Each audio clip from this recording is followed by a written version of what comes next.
When we love ourselves, we're honest and authentic, not just with other people, but with ourselves.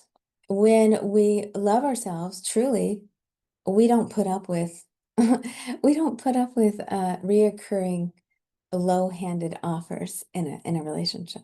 We don't do that. Okay. When we really love ourselves, we know that no one completes us. Mm-mm.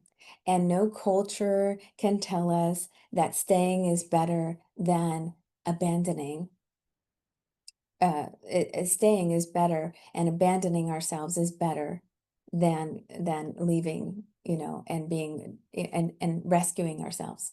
When we really love ourselves, it is not what we have been conditioned or enslaved or fear-based, uh, pushed into believing.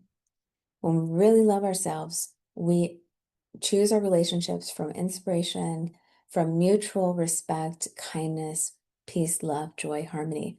Because we give that to ourselves, we pour into our cup, we have overflow for others. And then we also expect those things because we know what we're worth at that point. So we don't settle for other people's opinions of us. And it's not about communication. And I mean, these things are good in an order, right? So the first thing is self-love. That's what I just kind of gave to you. Then I teach the communication, eye contact, the cues to body language, how to be honest and how to set up your partner to be a safe place. A lot of couples come to me and they don't realize they're like, I can't tell him or her this because they're going to want to divorce me. And so what I do is I train both people to be receiving, to create sacred space. I call it immunity time, and to be a space where they can hear without emotionally reacting in trauma response survival modes. And once we've done that, we've prepared both parties to be a safe space for the other person.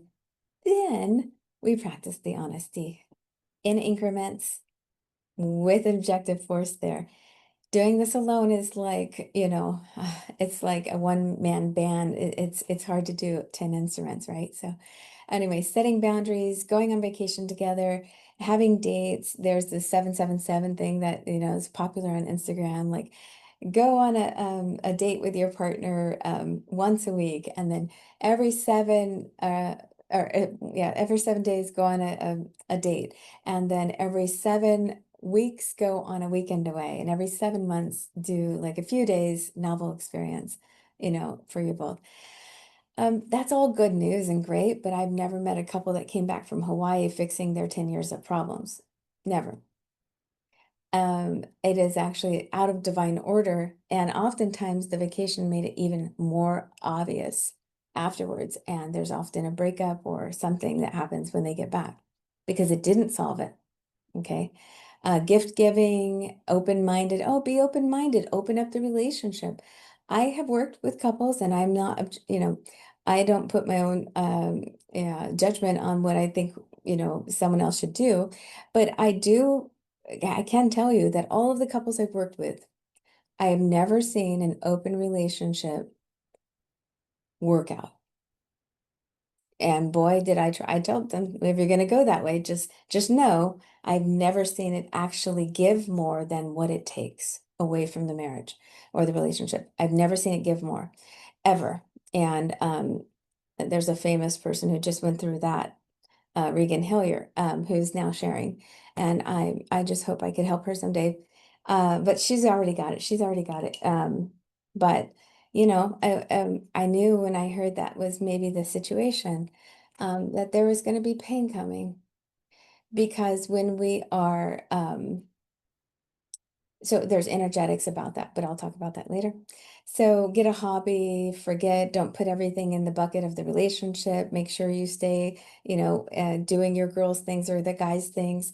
That's good advice. Independence in a relationship, it's called interdependence.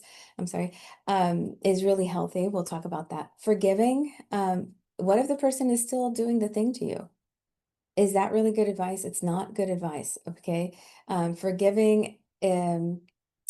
Uh, there's a few steps to forgiveness, and I have a whole workshop just on forgiveness and letting things go.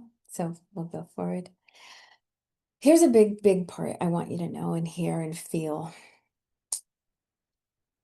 your reoccurring relationship problems is not your fault. And I'm going to say it. It's not your partner's fault either. It's not, we are not here to be perfect. We are here to make progress. Progress, not perfection. It's a 12-step saying in codependent meetings. So, and if we don't know that subconscious is working against us, we don't even know we don't know who's taking over our lives, why these repeating habits are happening. So we'll talk about that. So the real problem is 90% of your reoccurring relationship problems is not about the triggering event. So I want you to think of the relationship that has caused you any kind of pain. And 90% of that is a message. Here it is. It's your subconscious message or mess from the past. It's something unresolved, some way that you adapted as a child that said, I need a fight, flight, freeze, or please in relationships. And we'll talk about that. The current presenting painful problem is a trigger. It's an offspring from subconscious painful message of the past. So here's the thing, unhappiness in relationships or in being single.